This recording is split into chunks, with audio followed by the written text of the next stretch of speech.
Assalamualaikum warahmatullahi wabarakatuh.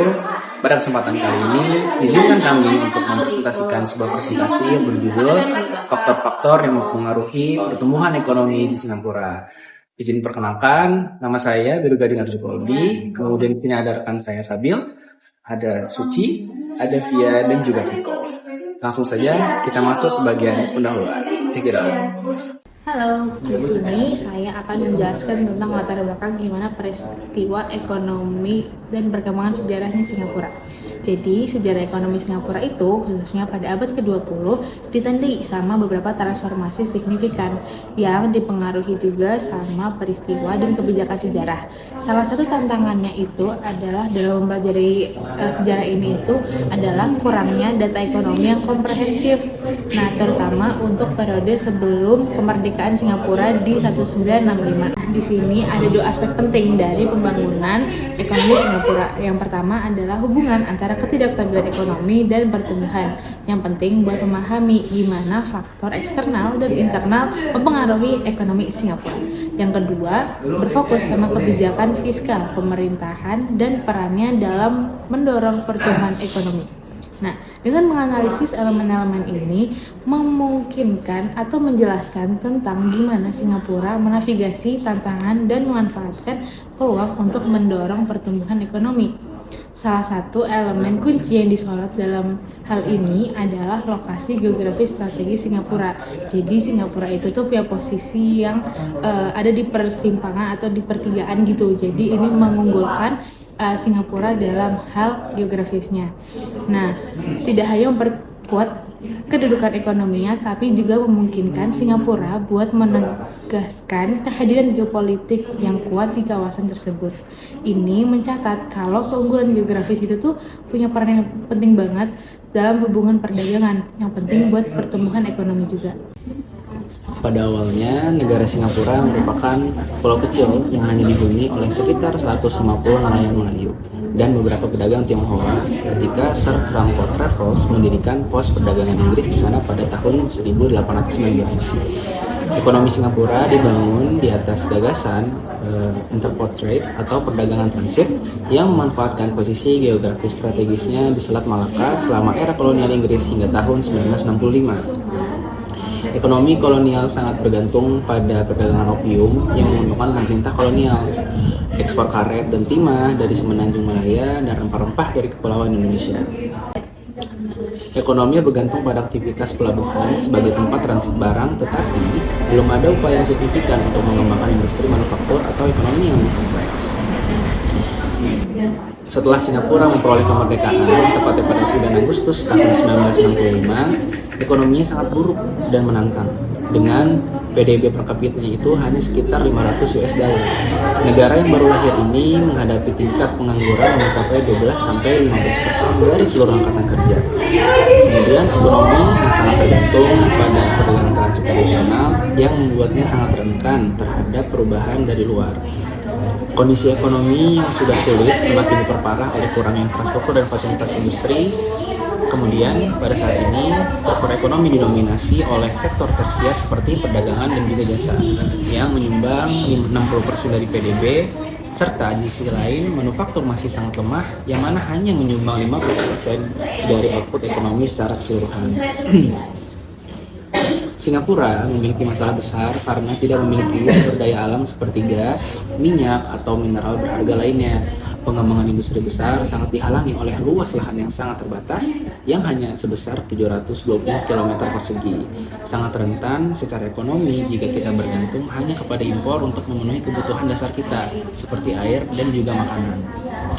Pasar domestik yang kecil dengan jumlah penduduk hanya 1,9 juta tidak dapat menyediakan skala ekonomi yang cukup untuk mendukung industri besar.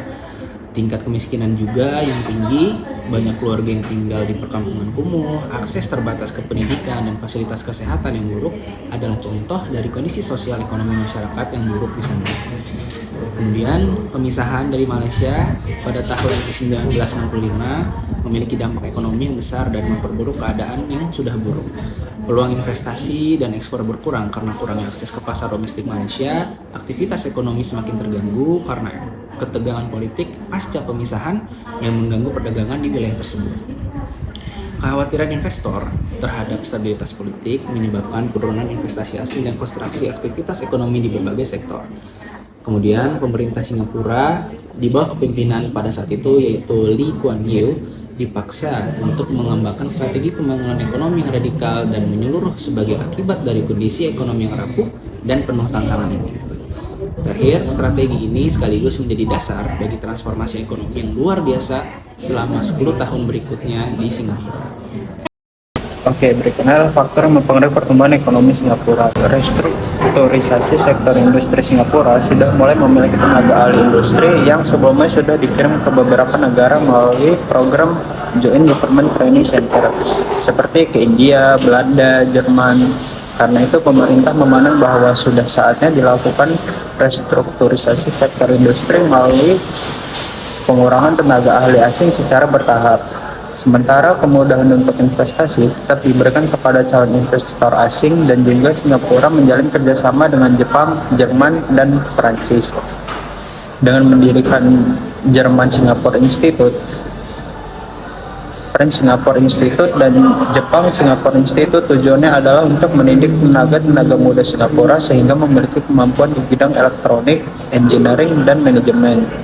Di samping itu, Singapura juga mengundang tenaga ahli termasuk dari Indonesia untuk mengajar di Singapura dalam bidang studi seperti sosiologi, psikologi, pemasaran, plan disiplin, dan ilmu lain-lainnya. Oke, yang kedua adalah investasi asing langsung atau FDI. Salah satu pendorong utama pertumbuhan ekonomi Singapura adalah investasi asing langsung. Negara ini telah lama menjadi tujuan utama bagi investor asing, terutama karena kebijakan yang pro bisnis dan lingkungan investasi yang kondusif. Menurut Gandhi Pasaribu, Eka Putri, dan Febriani, FDI berperan besar dalam mempercepat pertumbuhan ekonomi Singapura. Investasi asing membantu negara ini memperkenalkan teknologi canggih serta membuka akses pasar global. Selain itu, sektor manufaktur dan jasa yang berkembang pesat menjadi pendorong utama yang didorong oleh aliran investasi ini. Singapura telah berhasil memanfaatkan FDI untuk memperkuat basis industri, teknologi tinggi, dan keuangan, dan menjadikan sebagai hubungan bisnis di Asia.